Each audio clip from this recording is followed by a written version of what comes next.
Hello everyone, I am Ravi Jain. आज हम time series का पार्ट 7 देखेंगे। अब तक हमने देखा था टाइम सीरीज के क्या कंपोनेंट्स होते हैं और कैसे हम सीजनल कंपोनेंट को डेराइव करते हैं और आइडेंटिफाई करते हैं। ऐसे ही आज हम देखेंगे कि साइक्लिकल कंपोनेंट को हम कैसे डेराइव करते हैं, कैसे आइडेंटिफाई करते हैं साइक्लिकल वेरिएशन।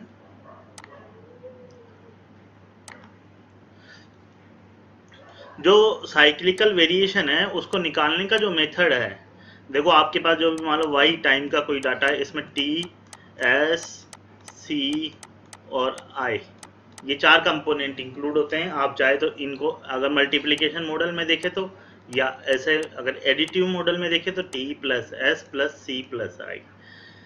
अब हमारे पास साइक्लिकल वेरिएशन निकालना है और इसके लिए जो मेथड यूज होता है उसको बोलते हैं रेजिडुअल मेथड। ये जो मेथड है, ये रेजिडुअल मेथड इसके नेम से इंडिकेट होता है कि इसके नेम से कैसे रेजिडुअल होता है। हम क्या करते हैं कि हमारे पास मान लो कि ये डाटा है, for example year wise data है और ये कोई भी वैल्यू है वाई, उसका डाटा है। ईयर वाइज हमारे पास ये डाटा दिया हुआ है, ये तो हमारे पास वाई है। अब हमारे पास इसको सोल्व करने के लिए उन्होंने क्या किया कि एक डाटा, इस डाटा से y बराबर a plus B X regression analysis करते हुए, जहां पर आपका a बराबर क्या होता है, y बार होता है, b बराबर जो हमने देखा था कि summation X Y upon summation X square होता है, उसका यूज करते हुए ये y की इक्वेशन निकाली और उससे फिर ये डाटा निकाला, उसमें मतलब x की जगह 2009 की करस्पॉन्डिंग डाटा निकाला और एक ट्रेंड निकाल लिया, मतलब t वाला कंपोनेंट निकाल लिया। और इसका क्या करना है, अपन को रेजिडुअल निकाल, t वाला कंपोनेंट के पास कितना बच गया उसको क्या बोलते हैं, मतलब मान लो कि आपके पास ये डाटा है और ये आपने टी एस्टिमेट किया, इसको मान लो मैं ओ से इंडिकेट कर रहा हूँ, इसको ट्रेंड से, ये टी वाला जो डाटा है उससे, और आपने निकाल लिया percentage of trend O by T into 100। मतलब ये क्या है, ओरिजिनल क्या था 75, 76, मतलब जो आपका डाटा है एक्चुअल डाटा, और आपने जो एस्टिमेटेड लाइन निकाली रिग्रेशन एनालिसिस से, जो लाइन निकाली ट्रेंड के लिए, जो लाइन निकाली हमने, जो सेकुलर ट्रेंड के निकालने के लिए लाइन पड़ी थी, वो निकाला इंटू 100 किया। तो ये क्या आ जाएगा, ये इंडिकेट करता है कि जो हमारे पास गिवन डाटा है 75, वो ट्रेंड का कितना परसेंटेज है, 98.7% ये दोनों सेम है, तो इसलिए ये ऐसे ही ये ज़्यादा है, तो 82 डिवाइडेड बाई 80 इंटू 100 इस तरीके से आ गया। तो वन ऑफ द मेथड, मतलब ये रेजिडुअल निकालने की कितना बच गया। इसको दूसरा तरीका ये भी है कि अपन क्या करते हैं कि इसमें मतलब o minus T divided by T into 100 भी कर लेते हैं। ओरिजिनल, जैसे कि original 75 minus 76 divided by 76 into 100, और ये क्या आ रहा है -1.3। इसका मतलब ये इंडिकेट कर रहा है कि हमारे पास जो डाटा है, जो एक्चुअल डाटा है, ओरिजिनल डाटा है, वो एस्टिमेटेड डाटा से 1.3% कम है। माइनस मतलब परसेंटेज कम है, एस्टिमेटेड डाटा से 1.3% कम है, एस्टिमेटेड डाटा के बराबर है, एस्टिमेटेड डाटा से 2.5% ज़्यादा है एस्टिमेटेड डाटा से। तो ये एक मेथड ऑफ रेजिडुअल मेथड है और ये बता रहा है कि भाई साइक्लिकल कंपोनेंट कितना है, लगभग 1.3% है इसमें। इस तरीके से ये इंडिकेट कर रहा है। तो साइक्लिकल वेरिएशन निकालने का एक यही मेथड है जहां पर हम पहले ट्रेंड से कंपैरिजन कर लेते हैं, जो ट्रेंड वाला पार्ट है हम निकाल लेते हैं हमारे पास जो मेथड है उससे, और उस तरीके से इसको कंपोनेंट कंप्लीट कर लेते, चेक कर लेते हैं। अब जैसे मैं आपको इसको ग्राफिकल रिप्रेजेंटेशन से भी बताता हूँ तो ये आपको और अच्छे से समझ में आ जाएगा। उसी चीज़ का ये ग्राफ ड्रॉ किया हुआ है कि ये आपके पास एक्चुअल डाटा था y,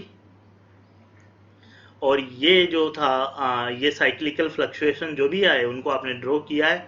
तो ये डाटा कम, ये जो है ये cyclical fluctuation above trend line, कुछ कम था तो माइनस में आया, ये अबोव आया, यहाँ पर बराबर आया, ये अबोव आया, यहाँ पर अबोव आया, यहाँ फिर बिलो हुआ। ये इस तरीके से रिप्रेजेंट कर रहा है ये ट्रेंड लाइन, जो हमारे पास वाई कैप से उसको बोल सकते हैं।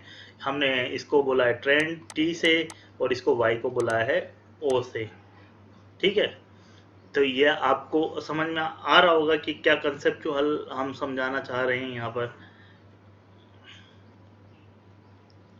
क्लियर है ये आपको कंसेप्ट। अब इस रेजिडुअल मेथड में एक बात इंपॉर्टेंट है कि ये रेजिडुअल मेथड जैसे जैसे मान लो trend line, trend secular trend है, उससे तो अपन क्या कर सकते हैं, फ्यूचर का कोई भी डाटा प्रोडक्ट कर सकते हैं। मान लो 2019 तक दिया, 2020 का डाटा प्रेडिक्ट कर सकते हैं।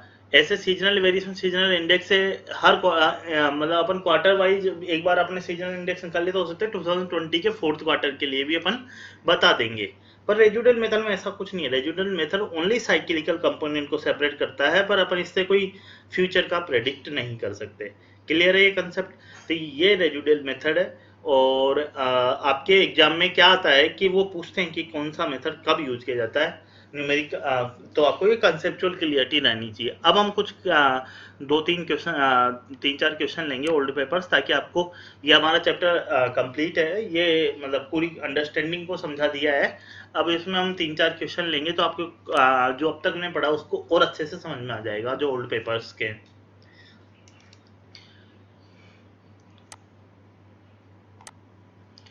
In time series analysis, which source of variation can be assured by ratio to trend method? तो अपन ने पढ़ा था कि सीजनल है उसको अपन निकालते हैं रेशियो टू ट्रेंड में। साइक्लिकल के लिए कैसे मेथड यूज करते हैं, रेजिडुअल। और ट्रेंड के लिए लेते हैं मूविंग एवरेज और method of least square, method of least square जो कि रिग्रेशन की एनालिसिस है। क्लियर है। इरेगुलर वेरिएशन को अपन जब निकालते हैं तभी क्या करते हैं कि सीजनल इंडेक्स निकाल रहे होते हैं, तभी जो एक्सट्रीम वेरिएशन वाले पार्ट है उनको हटा देते हैं।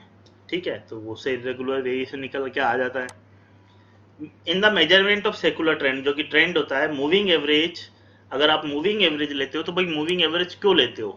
ये जो है हमने मूविंग एवरेज का देखा था ना, वो कि सीजनल में देखा था कि कैसे मूविंग एवरेज लेते हैं। what they do smooth out the time series, measure the seasonal variance। तो ये क्वेश्चन थोड़ा सा बस क्वेश्चन समझा ताकि आपको क्लियर, मेथड का नाम से ये बोले कि अगर मूविंग एवरेज से अपन टाइम सीरीज तो स्मूथ आउट हो जाती है, ट्रेंड तो पता लग जाता है, पर सीजनल वेरिएशन नहीं पता लगता है। सीजनल वेरिएशन के लिए आपको क्या करना पड़ेगा, original ratio two trend, ratio two moving average लेना पड़ेगा, तब पता चलेगा। तो सीजनल वेरिएशन मेजर नहीं होता है, ओनली फर्स्ट होता है मूविंग एवरेज से, फिर रेशियो लेना पड़ता है इसलिए। ऐसे ही trend projection is an example of which type of forecasting. तो ट्रेंड प्रोजेक्शन किस टाइप की फोरकास्टिंग है, टाइम सीरीज। ये भी एक सिंपल कंसेप्चुअल क्वेश्चन है, या बेसिक रादर देन कंसेप्चुअल, या नॉलेज बेस्ड क्वेश्चन है। एक और क्वेश्चन जो है time series analysis is based on the assumption that a random error items are normally distributed. There are dependent correlation between forecast past patterns in the variable to be will continue unchanged, data do not exhibit है। तो ये जो आप A और B बात देख रही हैं, इसका तो हमने जिक्र भी नहीं किया, इस टाइप का कोई एजम्पशन लिया नहीं हमने। हमारा जो एजम्पशन ये था कि हम पास्ट वेरिएबल में जो पास्ट में पैटर्न था उसी को तो बेस बनाया अपन ने, कि जब y बराबर a प्लस बी एक्स से अपन पुराना डाटा के बेस पे अपन ने लाइन निकाल ली, तो अपन मान लो 2022 में हैं तो उसके लिए भी डाटा निकाल रहे कि नहीं निकाल रहे। तो ये हम दिखा रहे हैं कि past forecast will continue unchanged in the, हम ये मान के चल रहे हैं कि पास्ट पैटर्न्स हैं।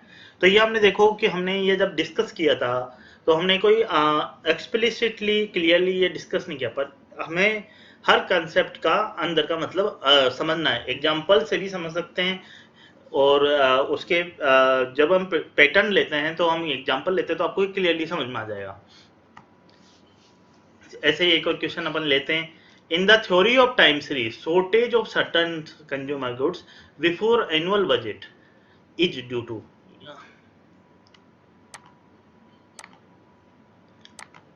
ये बोलना चाह रहा है कि एनुअल बजट से पहले कुछ कंज्यूमर गुड्स की शॉर्टेज आ जाती है, तो उसके पीछे क्या रीजन है? ये ऑब्वियसली साइक्लिकल तो है नहीं, साइक्लिकल का मतलब 2 से 10 साल के बीच में जो साइकिल होता है, इरेगुलर वेरिएशन भी नहीं है, ये तो हमेशा ही होता है।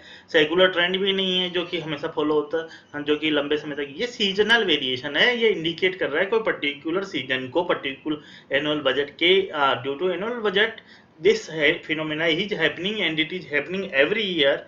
सो ये सीजनल वेरिएशन है, तो इस टाइप का भी क्वेश्चन आ सकता है। ऐसी gradual long term movement in time series data is called trend. ये हमने पढ़ा ही है, सेकुलर ट्रेंड या लॉन्ग टर्म मूवमेंट बोल सकते हो आप इसको, या ट्रेंड बोल सकते हो। तो आंसर क्या हो जाएगा आपका? ट्रेंड हो जाएगा। ऐसे which one of the following is not present in time series? तो टाइम सीरीज में ये सब तो आते हैं। रैंडम वेरियम, रैंडम का मतलब इरेगुलर वेरिएशन, जो कि अपन डिसाइड नहीं कर सकते, प्रेडिक्ट नहीं कर सकते, सोच नहीं। ऑपरेशनल वेरिएशन नहीं आते हैं टाइम सीरीज में, हमने नहीं इंक्लूड किया। A time series a set of various observation taken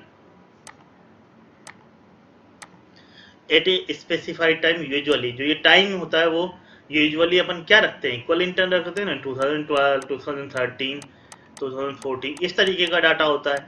पर कई बार हो सकता है कि नहीं हो, पर तो इसलिए अपने इसमें वर्ड क्या यूज किया? Usually, not always. Usually at equal interval data होता है टाइम सीरीज में, कि जो टाइम के बीच में, टाइम के बीच होगा, मंथ्स का भी होगा, तो जैन, फरवरी, मार्च, इस तरीके से मंथ होंगे। हो सकता है किसी पर्टिकुलर मंथ में डाटा नहीं ले पाए हो, रिकॉर्ड नहीं कर पाए हो। मान लो रेनफॉल का डाटा है, तो वो होगा पूरा ईयर वाइज या मंथ वाइज, तो इक्वल इंटरवल होगा उनके बीच में, 1 महीने का, 2 महीने का, या इक्वल टाइम पीरियड होगा, ईयर्स का, इक्वल वीक का। ऐसे ही ये क्वेश्चन है जो कि हमारा बिल्कुल कंसेप्चुअल, बिल्कुल नॉलेज बेस है। तो ये मेथड हम यूज करते हैं मल्टीप्लिकेटिव मॉडल में। Removing the highest and lowest actual to moving average values when computing seasonal actual data. हम हटाते हैं ना हाईएस्ट और lowest actual to moving average value due to extreme cyclical variation को अपन हटाने के लिए अपन यूज करते हैं। और जो इसके बाद जो अपन मीन निकालते हैं उनको बोलते हैं, जो अपन ने पीछे था उसको मॉडिफाइड मीन बोलते हैं। क्या बोलते हैं? Modified mean. ये आपकी बुक में टर्म यूज किया हुआ है। वो जब हमने बताया था तब आपको ये टर्म यूज नहीं किया था, पर उसका मतलब यही है कि जो अपन मीन लेना है, एक तो होता है कि अपन डाटा का मीन ले ले, और एक वो मॉडिफाइड मीन में मतलब आपने क्या किया, एक्सट्रीम डाटा को हटा दिया। For a given year if adjusted seasonal index is greater than 100 then for some other period it is। ये बोलना चाह रहा है कि एक पीरियड है कोई भी है, तो उसमें सीजनल इंडेक्स एक, मान लो कि 1 साल है, एक साल में 6 मंथ में तो आ रहा है ग्रेटर देन 100, तो दूसरे जो पीरियड होगा उसमें क्या होगा? ऑब्वियसली लेस देन 100 होगा ना, क्योंकि सीजनल इंडेक्स 100 पे बेस्ड होता है। जैसे मान लो कि या तो 99 होता है या 101 होता है, ये तो ये इंडिकेट करता है सीजनल इंडेक्स। पर अगर सीजनल इंडेक्स एक एक पीरियड में 100 है तो दूसरे पीरियड में कम होगा, तभी तो सीजन का मतलब है कि कभी कोई चीज हाई वैल्यू हाई होगी, कभी कम होगी। जैसे मान लो कि sale of Coca Cola, sale of ice cream is higher than in summer, so उसमें सीजनल इंडेक्स ग्रेटर देन 100 होगा उस पीरियड में। और जो मान लो कि विंटर सीजन आएगा तो सीजनल इंडेक्स क्या होगा? लेस देन 100 होगा। क्लियर है? तो ये बेसिक कंसेप्ट पे बेस्ड क्वेश्चन है। ऐसे ही क्वेश्चन है, in the given quarterly data the first step